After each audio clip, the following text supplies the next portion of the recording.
En Ukraine, des combats étaient toujours en cours à Mariupol ce mardi, selon le gouverneur de la région. Les combats se concentrent autour du complexe métallurgique d'Azovstal que l'on voit sur ces images et où seraient retranchés des combattants ukrainiens mais aussi 1 millier de civils. Les Russes intensifient leur offensive tout le long de la ligne de front dans l'est du pays.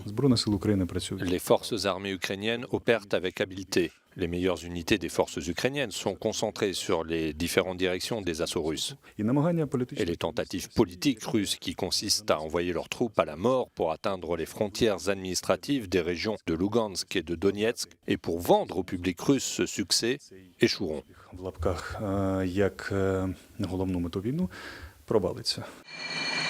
Le ministre russe de la Défense dit suivre ce qu'il nomme le plan de libération des républiques séparatistes pro-russes de Donetsk et Lugansk établi par Vladimir Poutine. Il accuse les Occidentaux de faire perdurer la guerre.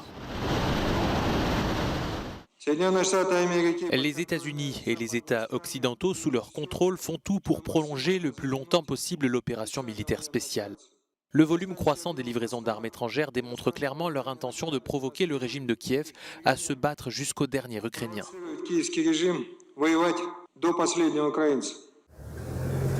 En Russie, le village de Golovchino, dans la région de Belgorod, aurait été touché par des bombardements provenant du côté ukrainien. Le gouverneur de la région évoque des destructions et 3 blessés.